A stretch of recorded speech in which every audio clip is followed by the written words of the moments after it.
Vodafone और Indian government के बीच एक टैक्स डिस्प्यूट चल रहा था जो कि 20,000 करोड़ का था। इसमें वोडाफोन जीत गया है हैग कोर्ट में, जो इंटरनेशनल कोर्ट ऑफ जस्टिस है वहां पे ये रिजल्ट सामने आया है और इसमें वोडाफोन जीत गया है और इंडियन गवर्नमेंट हार गई है। इसके पीछे पूरा बैक स्टोरी क्या है और कैसे वोडाफोन जीता है और इंडियन गवर्नमेंट कैसे हारी है, वही सारी चीजें आज की इस वीडियो में हम डिस्कस करेंगे।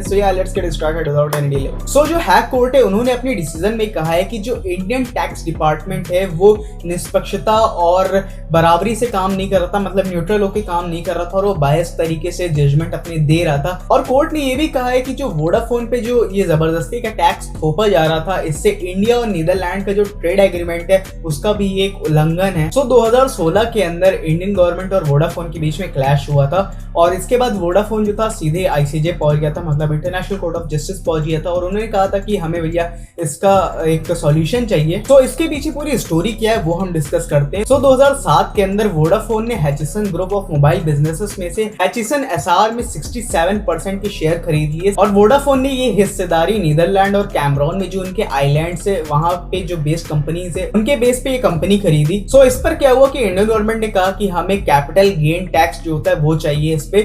इसके लिए वोडाफोन एग्री भी हो गया और वो देने को तैयार हो गया। फिर उसके बाद इंडियन गवर्नमेंट ने कहा कि हमें विद होल्डिंग टैक्स भी चाहिए।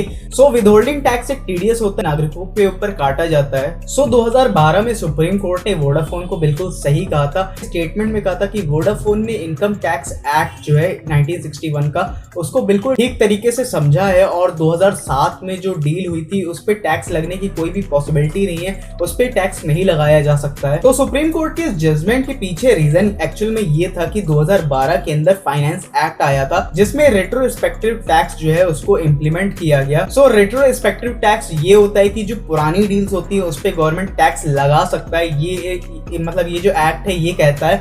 ये एक्ट क्या कर रहा था कि जो 2007 में जो वोडाफोन हैचिसन की जो डील हुई थी, जो मतलब उनकी डील थी जो ये इन्होंने खरीदा था 67% शेयर्स, उसको ये टैक्सेबल बना रहा था। तो ये एक तरह से गलत चीज थी ऑब्वियसली, क्योंकि पुरानी डील पे नए वाले जो लॉ है उसका क्या यूज। हालांकि प्रेजेंट टाइम पे जो रेट्रो टैक्स है वो इम्प्लीमेंट नहीं है, वो खत्म हो चुका है। उस वक्त जब 2012 में इसको इम्प्लीमेंट किया जा रहा था तब बहुत सारी एमएनसी इसके खिलाफ आई थी और उन्होंने खूब सारा विरोध भी इसका किया था कि इस एक्ट को ना इम्प्लीमेंट किया जाए, मगर तब भी उस टाइम इम्प्लीमेंट कर दिया गया था।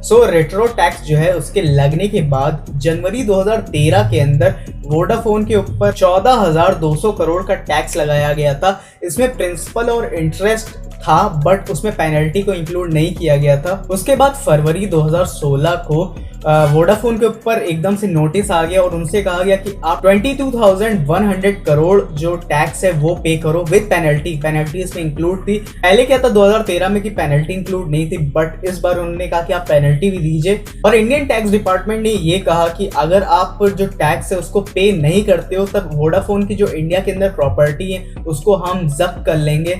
इस वजह से जो वोडाफोन है वो इंटरनेशनल कोर्ट ऑफ जस्टिस गया जो कि हैग में है। वहां पे इसको बिल्कुल न्याय मिल गया है और वोडाफोन अब इन टैक्स को पे नहीं करेगा और वो अब फ्रीली घूम सकता है बिना इन टैक्स को पे किए हुए। इतना ही था आज के इस वीडियो में। अगर आपको कुछ भी इन्फॉर्मेटिव जानने को मिला हो तो इस वीडियो को लाइक करना, अपने फ्रेंड्स के साथ शेयर करना, सब्सक्राइब कर देना इस चैनल को। मैं मिलता हूं आपसे नेक्स्ट वीडियो में। Thank you so much and bye.